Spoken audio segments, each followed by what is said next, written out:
Hey everybody, HomeSliceHenry here, and in today's video, I'm going to be showcasing probably the most difficult Pokemon to use in the entire Ultra Premier Cup, but also, when used right, one of the most deadly, and that is Shadow Excadrill. Excadrill is well known for being extremely glassy, but outputting a lot of damage, and with the Shadow, that is dialed up to 11.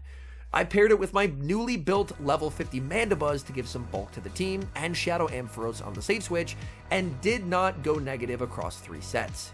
So without further ado, let's hop into the matches, and let's check out Shadow Excadrill in the Ultra Premier Cup. We move to the first match, leading Mandibuzz into TENTACRUEL. I have 2 better responses in the back, so I save switch into my Shadow Ampharos, and of all things, my opponent sends in an XL Ferrothorn. A very cool pick. The Power Whip does some pretty significant damage, but they are not going to enjoy the Focus Blast that Shadow Ampharos has waiting for them. Focus Blast does get shielded, the opponent was prepared for the tech, but all things considered, I baited out the Ferrothorn, and I got the shield advantage that Shadow Excadrill so desperately needs. So, all things considered, this could have gone a lot worse. I'm going to farm up extra and go for the Dark Pulse. I do lose the CMP tie, and they are on Thunder. The good news is 2 Thunders don't knock out, but the bad news is 2 Dark Pulses won't knock out either. They're going to switch, saving the Ferrothorn for later, and they're going to be sending in their Shadow Drapion. I send in the Excadrill, commit the shield, and it's Aqua Tail. That's actually bad news for me. Aqua Tail, they get to it faster than I get to Drill Run. So I'm not going to be able to overfarm as much as I think that I need to win this game. And Shadow Excadrill, if I'm going to truly unleash it to its maximum power, I'm going to need a lot of energy. So I overfarm. I let them connect with an Aqua Tail. That does massive damage, but I'm relying on one thing. After this gets KO'd, they have no fast move pressure. They have Poison Jab and Bullet Seed. Drill Run, KOs, I'm so low, but I have a ton of energy. Opponent, going to send in the Ferrothorn. I throw 2 Mud Shots and go for the Drill Run. I need this to knock out. Drill Run knocks out the Ferrothorn. All that's left is the Tentacruel, and Tentacruel is about to have a terrible day. Shadow Drill Run nearly picks up the 1-hit KO. The quick switch into the Mandibuzz. Aerial Ace is going to get the knockout, so things looked really scary in the endgame, but Shadow Excadrill's energy will not be denied. We've got same leads in the next match, Mandibuzz into Tentacruel. I save switch into my Shadow Ampharos. Looks like the opponent unfortunately lags there for a little bit, but then they send in Dragalge, and this is a big problem for my Ampharos. After they go for an Aqua Tail, they should be able to farm down before I can get to 3 Brutal Swings, and that's exactly what I'm going to need if I want to potentially force a shield. I get to Brutal Swing number 2, 1 off the 3rd, but the Dragon Tail KOs. So close, yet so far. I'm going to send in the Mandibuzz, and this thing is just a damage sponge. I want to absorb energy from the Dragalge, get it low, and then aggressively switch into the Shadow Excadrill and get a 1 Mud Shot head start. Opponent sends in Tentacruel, and if they're sending in Tentacruel into a Shadow Excadrill, then they must be core broken. They're shielding up the Drill Run. Shadow Exca does have a very nice pacing advantage in this matchup. They're going to go for the Scald, fishing for potential debuffs. It looked like I didn't think that I saw a debuff there, which is quite nice, but either way, even a -1, a Drill Run is still easily KOing from this range. I am going to be double shielding in this matchup, looking to overfarm and waiting a turn so my opponent doesn't catch. I wait the turn and I still throw it, but the good news is it's a Galvantula, so this game is won. I can just rebank the move, switch into the Mandibuzz, and go for the combo play with the Aerial Ace. With the Drill Run loaded, my opponent does not have a win con, and they resign the match. We see a tough lead in the next match, Mandibuzz into Poliwrath. Since I'm on Snarl with the Mandibuzz, I actually lose all even shields to Poliwrath, which is really not ideal considering my Shadow Excadrill would get absolutely destroyed by any counter user that it saw. They're able to make the Icy Wind, I return fire with the Aerial Ace, and oh my goodness, that just does nothing after it is debuffed. I go for Aerial Ace number 2, Poliwrath just does not care. My opponent throwing on very nice timing. I think I'm going to bank this energy for later and switch in the Ampharos. I'm kind of just hoping that they choose to stay in here, but they don't. They send out Greedent. This is good because I do need to bait out the Greedent, and hopefully I can land a Focus Blast because my Mandibuzz is basically already KO'd, so I really need this to land. Come on, Ampharos, but they do respect the Focus Blast, and now I'm in trouble. Greedent is a big issue for Shadow Excadrill. Greedent, the mud shots will actually add up because Shadow Exca is just so frail. Like, look at my HP bar there. Those mud shots are actually doing some real damage. Whereas, oh man, and they body slam bait me as well. This is just going from bad to worse. You hate to see it. I'm double shielding and I shield 2 baits. At this point, I'm just ready to just about call it. Because a drill run, while it's going to do a lot, it's not going to be enough to knock out. My opponent is going to be able to make it to a crunch. And this is going to do so much damage. The crunch is going to connect. I'm just going to commit to the farm down with the Excadrill. If they send in Poly, I'm going to snipe with the Aerial Ace. Because if they shield it, then I can just knock them out with the drill run. So I am going to go for the Aerial Ace here. Aerial Ace into the Poliwrath. They no shield. Wait. It's Shadow Galvantula in the back. I'm so low on health, but I think there's a win con. 1 in the Rock Slide. 1 in the Rock Slide. I need this to KO. Come on, Shadow Excadrill. Rock Slide. Fully one-shots, but the Poly was still alive in the back, and the game ends in a tie.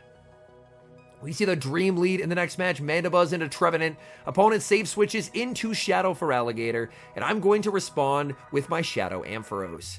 This is actually not the most comfortable matchup ever for the Ampharos, and that is, if you no-shield a Hydro, they can actually win Switch. However, what I'm banking on is the fact that even if they win Switch advantage, as long as I have a shield advantage, my Exca should be able to get rid of the Trevenant. So I'm going to send in the Mandibuzz. Mandibuzz can tank whatever they throw, even if it is the Ice Beam. My opponent is going to go for the Ice Beam. That does quite a lot of damage. I'm going to look to farm up, and then go for the Aerial Ace right before they're able to make their next move. Aerial Ace is going to pick up the KO. It's Tentacruel. I send in the Shadow Exca, and they're going to respond with the Trevenant. But I have the energy advantage, and I have the shield advantage. Rock Slide will cleanly two-shot. These Shadow Claws are absolutely tearing through my HP bar, but once I get rid of the Trevenant, they're going to have no fast attack pressure considering they have Poison Jab on the Tentacruel. So I just have to get rid of the Trevenant, and this should just be a win. In comes the Tentacruel. Opponent saving the shield for the Tenta, but it's just not going to matter. Drill Run gets shielded. Exca, I mean, I'm more than happy to shield here. A debuff is not going to matter. Even if I get debuffed, I have no way of losing the game because I can just double up on the Drill Runs. These Tentacruels having a very bad day. Speaking of having a bad day, I queue into Tho Tactical and I lead Mandibuzz into an Electivire. What is this doing here besides completely destroying my Mandibuzz? I send in the Shadow Ampharos. He's going to go for the Ice Punch. I'm going to wait a turn to make sure he doesn't catch and then go for the Brutal Swing. The Brutal Swing is going to be no-shielded by the Electivire, and I have a choice to make. Do I want to play for Switch? I decide that I do. I shield up the Ice Punch, he sends in the Poliwrath, and I go for the Brutal Swing. I don't build up to the Focus Blast because this could be a Thunder Punch, but he lets it go! And that ends up being a massive mistake. I should have farmed up to the Focus Blast because then he would have been forced to shield, but he calls that I don't have Thunder Punch, and being unable to force a shield there is really, really bad. I'm farming up with the Mandibuzz, trying to go for the Aerial Ace, but he will throw one turn beforehand. The Icy Wind is going to connect. I'm going for the Aerial Ace. This is debuffed, but it will do some very nice damage. He's shielding the Poliwrath, and he makes a catch onto his own Mandibuzz, and it's just all gone wrong in this game. Oh, you hate to see it. Shadow Exca can do quite well into the Mandibuzz, but Mandibuzz up energy. I just don't really see a way where I can win this game, unfortunately. He lands the Dark Pulse as well, which means he can now just go straight Aerial Ace. The Rock Slide is going to connect, but yeah. Maybe if I had been able to build up, or not even been able to, if I had built up to the Focus Blast, then I could have forced a shield or knocked it out, and things could have looked a little bit different in this game, but unfortunately, I did not. And I just have no way to beat the Poliwrath, as he can just shield the Drill Run, and Poliwrath is going to sweep the remainder of my Pokemon. In comes the Mandibuzz, and I will resign the match. Looking for redemption in the next match, leading Mandibuzz into Shadow Dragonite, and the Dragonite staying in this lead matchup. I'm just going to look to farm up. Opponent save switches into Tenta, and it's time for Tenta's dad to enter the field. It is the Shadow Excadrill.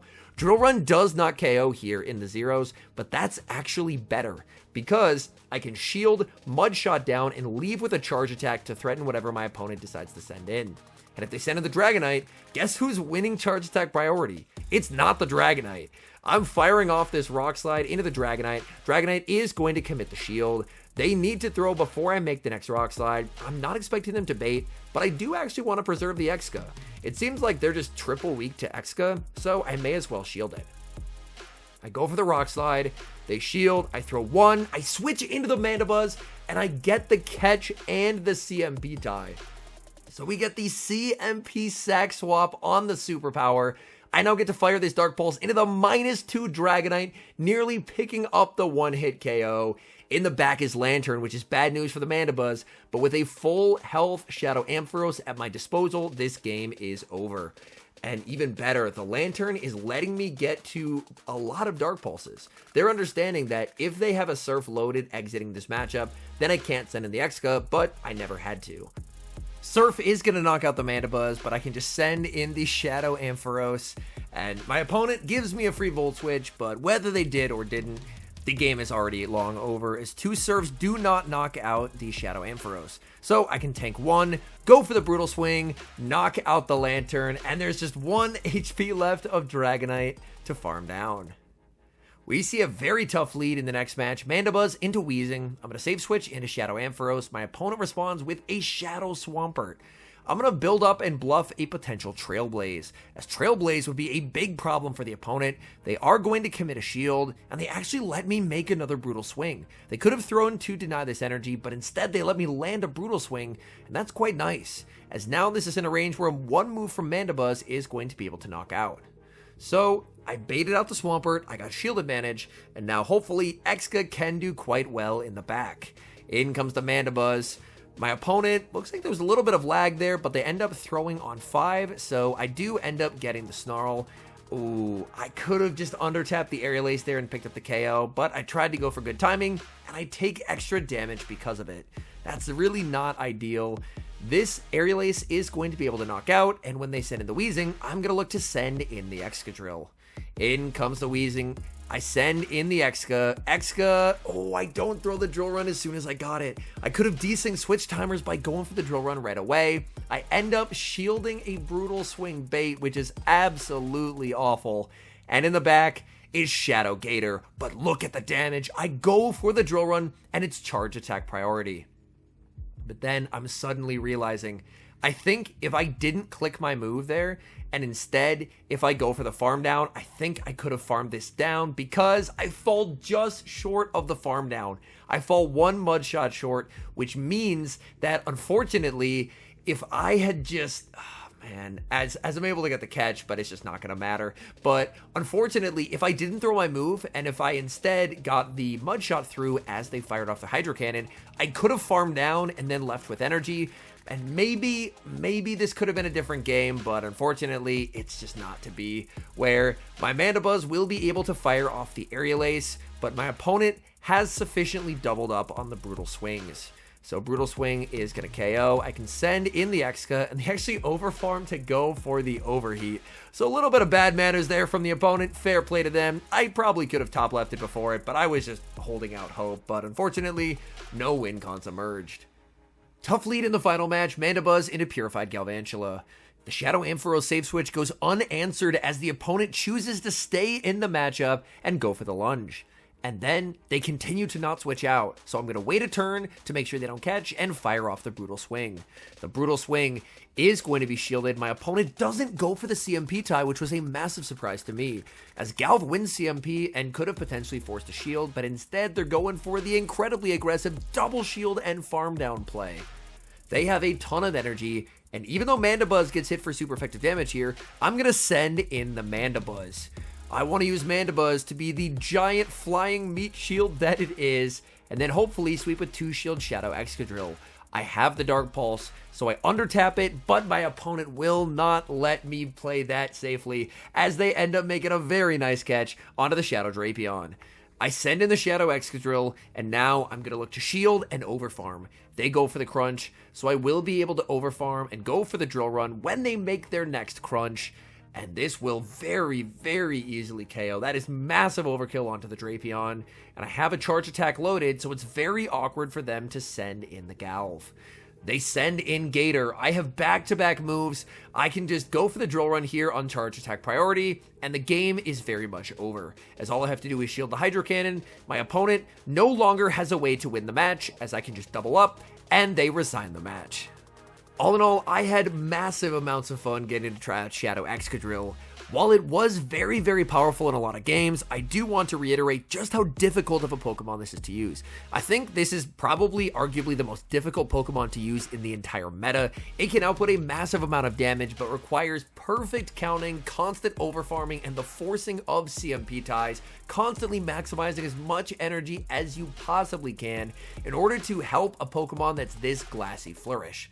I ran it over the course of 3 sets. I would have liked to run it for longer, but queue times were very, very tough, and none of the sets ended up being negative. Like, the worst I went with it was 2 wins, 2 losses, and a tie, which was even, and the other 2 sets were positive. So while I did go positive with it, it's a Pokemon that I recommend with a pretty serious grain of salt because it is massively difficult to use. But when it is in those beautiful situations with up energy, up shields, it is incredibly fun to use.